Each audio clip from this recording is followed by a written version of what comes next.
Move on to the next topic, which is the economy, and I hope we handle that as well as we did immigration. You also have very different ideas about how to get the economy growing faster. Secretary Clinton, in your plan, government plays a big role. You see more government spending, more entitlements, more tax credits, more tax penalties. Mr. Trump, you want to get government out with lower taxes and less regulation. Yes. We're going to drill down into this a little bit more, but in this overview, please explain to me why you believe that your plan will create more jobs and growth for this country and your opponent's plan will not. In this round, you go first, Secretary Clinton. Well, I think when the middle class thrives, America thrives. And so my plan is based on growing the economy, giving middle class families many more opportunities. I want us to have the biggest jobs program since World War II, jobs in infrastructure and advanced manufacturing. I think we can compete with high-wage countries, and I believe we should. New jobs in clean energy, not only to fight climate change, which is a serious problem, but to create new opportunities and new businesses. I want us to do more to help small business. That's where 2/3 of the new jobs are going to come from. I want us to raise the national minimum wage because people who live in poverty should not, who work full-time should not still be in poverty. And I sure do want to make sure women get equal pay for the work we do. I feel strongly that we have to have an education system that starts with preschool and goes through college. That's why I want more technical education in high schools and in community colleges, real apprenticeships to prepare young people for the jobs of the future. I want to make college debt-free, and for families making less than $125,000, you will not get a tuition bill from a public college or university if the plan that I worked on with Bernie Sanders is enacted. And we're going to work hard to make sure that it is, because we are going to go where the money is. Most of the gains in the last years since the Great Recession have gone to the very top. So we are going to have the wealthy pay their fair share. We're going to have corporations make a contribution greater than they are now to our country. That is a plan that has been analyzed by independent experts, which said that it could produce 10 million new jobs. By contrast, Donald's plan has been analyzed to conclude it might lose 3.5 million jobs. Why? Because his whole plan is to cut taxes, to give the biggest tax breaks ever to the wealthy and to corporations, adding $20 trillion to our debt and causing the kind of dislocation that we have seen before, because it truly will be trickle-down economics on steroids. So the plan I have, I think, will actually produce greater opportunities. The plan he has will cost us jobs and possibly lead to another great recession. Secretary, thank you. Mr. Trump, why will your plan create more jobs and growth than Secretary Clinton? Well, first of all, before I start on my plan, her plan is going to raise taxes and even double your taxes. Her tax plan is a disaster.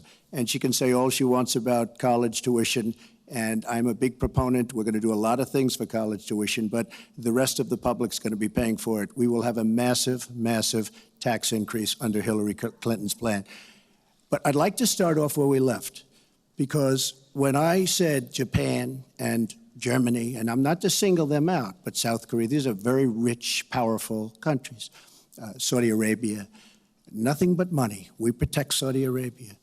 Why aren't they paying? She immediately, when she heard this, I questioned it. And I questioned NATO. Why aren't the NATO questioned? Why aren't they paying? Because they weren't paying. Since I did this was a year ago, all of a sudden they're paying. And I've been given a lot of credit for it. All of a sudden they're starting to pay up. They have to pay up. We're protecting people. They have to pay up. And I'm a big fan of NATO, but they have to pay up. She comes out and said, we love our allies. We think our allies are great. Well, it's awfully hard to get them to pay up when you have somebody saying, we think how great they are. We have to tell Japan in a very nice way. We have to tell Germany, all of these countries, South Korea, we have to say, you have to help us out. We have, during his regime, during President Obama's regime, we've doubled our national debt. We're up to $20 trillion. So my plan, we're going to renegotiate trade deals. We're going to have a lot of free trade. We're going to have free trade, more free trade than we have right now. But we have horrible deals. Our jobs are being taken out by the deal that her husband signed, NAFTA, one of the worst deals ever. Our jobs are being sucked out of our economy. You look at all of the places that I just left. You go to Pennsylvania, you go to Ohio, you go to Florida, you go to any of them. You go upstate New York. Our jobs have fled to Mexico and other places. We're bringing our jobs back. I am going to renegotiate NAFTA. And if I can't make a great deal, then we're going to terminate NAFTA and we're going to create new deals. We're going to have trade, but we're going to terminate it. We're going to make a great trade deal. And if we can't, we're going to do it. We're going to go a separate way because it has been a disaster. We are going to cut taxes massively. We're going to cut business taxes massively. They're going to start hiring people. We're going to bring the $2.5 trillion that's offshore back into the country. We are going to start the engine rolling again because right now our country is dying at 1% GDP. Well, let me translate that if I can, Chris, because you can't. The fact is he's going to advocate for the largest tax cuts we've ever seen, 3 times more than the tax cuts under the Bush administration. I have said repeatedly throughout this campaign, I will not raise taxes on anyone making $250,000 or less. I also will not add a penny to the debt. I have costed out what I'm going to do. He will, through his massive tax cuts, add $20 trillion to the debt. Well, he mentioned the debt. We know how to get control of the debt. When my husband was president, we went from a $300 billion deficit to a $200 billion surplus, and we were actually on the path to eliminating the national debt. When President Obama came into office, he inherited the worst economic disaster since the Great Depression. He has cut the deficit by 2/3. So, yes, one of the ways you go after the debt, one of the ways you create jobs is by investing in people. So I do have investments in new jobs, investments in education, skill training, and the opportunities for people to get ahead and stay ahead. That's the kind of approach that will work. Cutting taxes on the wealthy, we've tried that. It has not worked the way that it has been promised. Secretary Clinton, I want to pursue your plan because in many ways it is similar to the Obama stimulus plan in 2009, which has led to the slowest GDP growth since 1949. Correct. Thank you, sir. You told me in July when we spoke that the problem is that President Obama didn't get to do enough in what he was trying to do with this stimulus. So is your plan basically even more of the Obama stimulus? Well, it's a combination, Chris. And let me say that when you inherit the level of economic catastrophe that President Obama inherited, it was a real touch-and-go situation. I was in the Senate before I became Secretary of State. I've never seen people as physically distraught as the Bush administration team was because of what was happening to the economy. I personally believe that the steps that President Obama took saved the economy. He doesn't get the credit he deserves for taking some very hard positions. But it was a terrible recession. So now we've dug ourselves out of it. We're standing, but we're not yet running.